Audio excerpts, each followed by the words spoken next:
Store room জুড়ে তাদের ছোটবেলার জিনিসপত্র ছড়িয়ে ছিটিয়ে আছে। বাবার পুরনো রকিং চেয়ার, মায়ের পুরনো আলমারি, তাদের খেলনা, একটা ভাঙা আয়না। আসমানির মনে হতে লাগলো এই ফেলে দেওয়া জিনিসগুলো যেন কত আপন তার।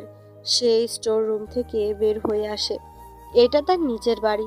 কতদিন যে বাড়ি ছাড়া সে হিসাব নেই। হঠাৎ ওয়ালের দিকে নজর পড়তেই সেখানে তাদের ফ্যামিলি ফটো। দেখে সে একবার আর নিজেকে আটকাতে পারে না, হাউমাউ করে কাঁদতে থাকে। সে আবার নিজের চোখ বন্ধ করে ভাবতে থাকে, আমি চোখ খুলবো আর দেখবো সবকিছু ঠিক হয়ে গিয়েছে, সবাই বাড়িতেই আছে। হঠাৎ পেছনে থেকে খুট করে দরজা খোলার শব্দ হলো। আসমানি এক বুক আশা নিয়ে পেছনে ঘুরে দেখতেই সেখানে তার বড় চাচা দাঁড়িয়ে আছে। সে এবার কাঁদতে কাঁদতে ছুটে গিয়ে তাকে জড়িয়ে ধরে বলে, আমি ওদের কাউকে খুঁজে পাচ্ছি না চাচ্ছু, কাউকে খুঁজে পাচ্ছি না।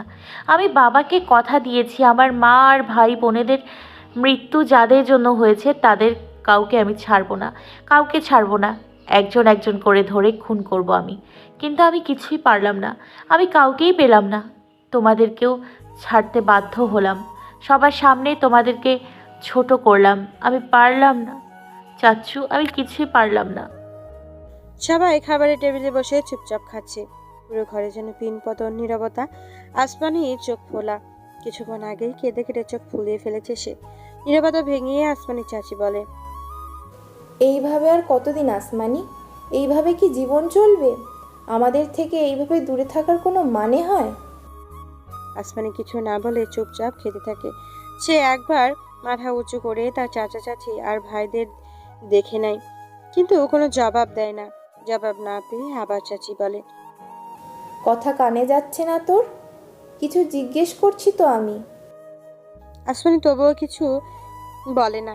আসমানি চাচি এবার ধৈর্য হারিয়ে বলে, আমি তো কিছু জিজ্ঞেস করছি তোকে, শুনতে পাচ্ছিস না? আর কতদিন এইভাবে জীবন চলবে? তুই ওই বাড়িতে বেঁচে আছিস না মরে গেছিস তাও জানতে পারবো না আমরা। এবার সে তার মেজ ছেলের দিকে তাকিয়ে বলে, ও না হয় নতুন, তুই কিছু করতে পারিস না? 2.5 বছর হয়ে গেছে তোর পরিবারের লোকেদের সাথে এত বড় অন্যায় হয়েছে, অথচ কিছুই করতে পারছিস না। কি করছিস তোরা? আসমানি চাচা বলে, কি শুরু করলে? খেতে তো দাও ওকে। এভাবে বকবক করা বন্ধ করো। কতদিন পর এসেছে মেয়েটা। আসমানি চাচা আর কিছু না বলে বসে থাকে।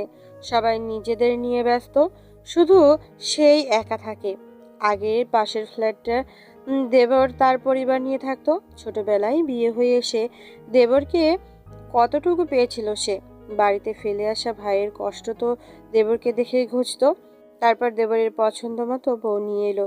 এমনভাবে থাকতো যেন দুটো বোন, অথচ বয়সে দুজনের মাঝে বিস্তর ফারাক ছিল। মাঝখানে একটা দমকা হাওয়া এসে সবকিছু এলোমেলো করে দিয়ে গেল। তার সুখের সংসারটা তছনছ করে দিয়ে গেল। এখন সবাই নিজেদের কাজে ব্যস্ত। তার স্বামী ভাই হারানোর শোকে এখানে সেখানে ঘুরে বেড়ায়। আর সে সে তো এই ফ্ল্যাটে বন্দি থাকে। ফ্ল্যাটের বাইরে বের হতেও ভালো লাগে না তার। বের হলেই সামনে আসমানিদের ফ্ল্যাট। সেখানে তো হাহাকার ছাড়া আর কিছুই নেই। বহুদিন পর নিজেদের ঘরে শুয়েছিল আসমানি। কিছুক্ষণ বিশ্রাম নিতে এসে কিভাবে ঘুমিয়ে গেছে সে জানে না। হঠাৎ দরজায় কারো কড়া নাড়ার শব্দে ঘুম ভেঙে যায় তার। সামনে তাকিয়ে দেখে তার চাচার মেজো ছেলে দাঁড়িয়ে আছে। তার নাম আয়ান। আসমানি উঠে তার দিকে তাকিয়ে বলে, কিছু বলবে ভাইয়া? সামনে দাঁড়িয়ে থাকা আয়ান বেশ কঠোরভাবে বলে, তুই আমায় ঠকালি আসমানি, বড্ড বাজেভাবে ঠকালি। নাবিল আজ বেশ খুশি। চুলে জেল মেখে আজ সে কলেজে এসেছে। জেল অবশ্য তার নিজের না, বড় ভাইয়ের থেকে নিয়েছে। বড় ভাইকে অবশ্য বলে নেয়নি। এটা চুরি করে নেওয়া বা কি স্বাভাবিকভাবে নেওয়া সে বুঝতে পারে না। এই মুহূর্তে সেটা সে বুঝতেও চায় না, কিন্তু ভুল একটা সে করে ফেলেছে। নাতাশার ঘর থেকে আয়না আনতে যাওয়ার সময় নাতাশা আর আসমানি ভাবেই দেখে নিয়েছে সে যে জেল মেখেছে চুলে। নাতাশা কেমন সন্দিহান চোখে তাকিয়েছিল, আর আসমানি ভাবি কেমন যেন মুখ টিপে টিপে হাসছিল। সে যে কিভাবে বাড়ি থেকে বের হয়ে আসতে পেরেছে সেটা সেই জানে। কলেজের কাছাকাছি আসতেই নাবিলের মনটা বিষণ্ণতায় ভরে ওঠে। তার বয়সে অনেক ছেলেই বাইক নিয়ে কলেজে আসে, তার কোনো বাইক নেই। সে কলেজে আসে সাইকেল নিয়ে, তাও সাইকেলটা তার নয়, তার বড় ভাইয়ের, অনেক দিনের পুরনো সাইকেল। নাবিল নিজের কাছে নিজেকে কেমন ছোট ছোট মনে হয়। হঠাৎ সে লক্ষ্য করে নাকপোছা মেয়েটা কলেজের গেটের সামনে এসে পড়েছে। সেও রিক্সা থেকে নামছে। নাবিলার মনে হলো এই ভাঙ্গাচোরা সাইকেলটা দেখলে মেয়েটা কি ভাববে। চারপাশে এত বাইকওয়ালা ছেলেদের ভিড়ে সে কি তার দিকে তাকিয়ে দেখবে? কিন্তু নাবিলের সব আশঙ্কায় পানি ঢেলে দিশা নামক নাগপোছা মেয়েটা তাকে দেখেই মুচকি হেসে বলে, কেমন আছো নাবিল? নাবিল আমতা আমতা করে বলে। হ্যাঁ ভালো। তারপরে সে চলে যায় কলেজের ভেতরে। আর নাবিল বাইরের ভ্যাবলাকান্তের মতো দাঁড়িয়ে থাকে। হঠাৎ তার মনে হয় সে অনেক বড় একটা ভুল করে ফেলেছে।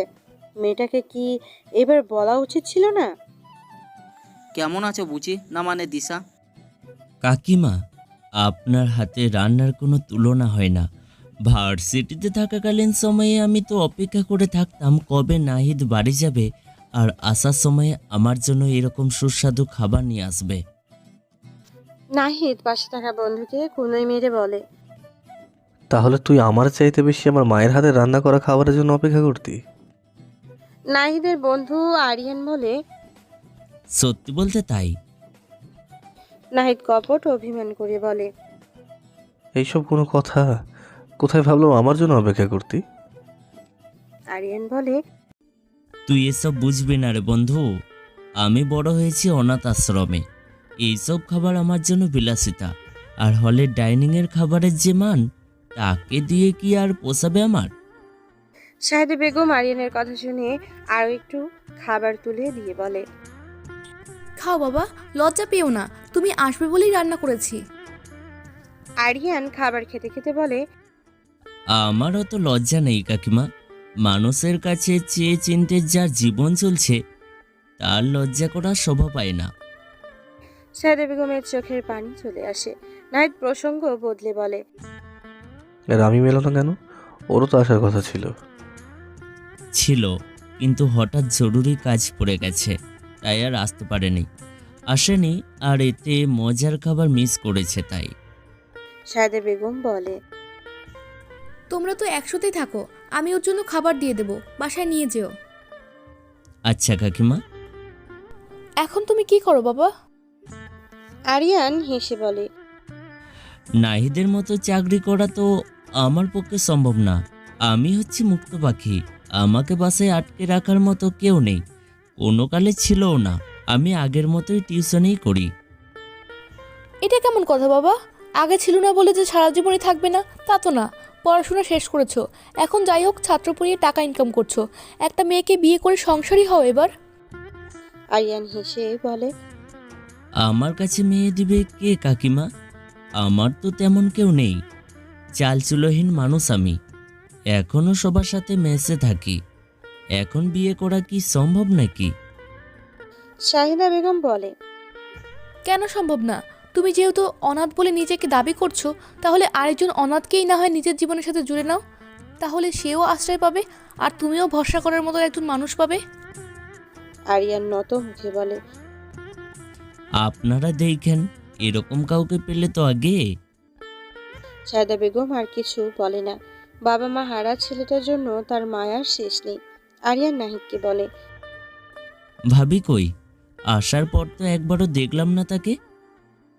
ও তোর মতো টিউশনই করায়, আজকে অবশ্য একটা চাকরির ইন্টারভিউ দিতে গেছে, চলে আসবে একটু পরেই। ও আচ্ছা, ভালো তো। কথা বলো না তো বাবা, খেয়ে নাও, আসমানে চলে আসবে। জানেন ভাবি, নাহিদ কিন্তু বিশ্ববিদ্যালয়ে পড়ার সময় একটা মেয়েকে খুব পছন্দ করত, কিন্তু মেয়েটা ওকে মোটেও পাত্তা দিত না। আরিয়ানের কথা শুনেই আসমানি নাহিদের দিকে কড়া চোখে তাকিয়ে বলে, তাই নাকি? আমাকে তো বললে না কোনোদিন।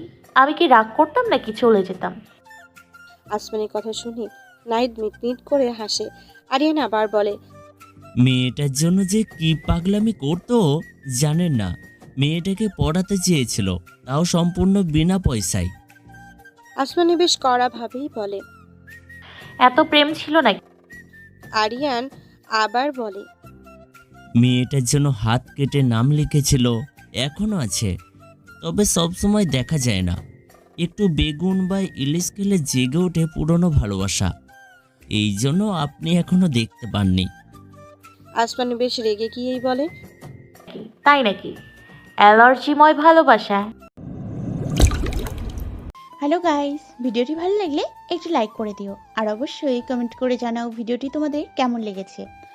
আর ভিডিওটির পরবর্তী পার্ট খুব তাড়াতাড়ি আসবে, তো যারা এখনও চ্যানেলটিকে সাবস্ক্রাইব করোনি প্লিজ পরবর্তী পার্টগুলো দেখার জন্য চ্যানেলটিকে সাবস্ক্রাইব করে পাশে থাকা বেল আইকনটি প্রেস করে দিও।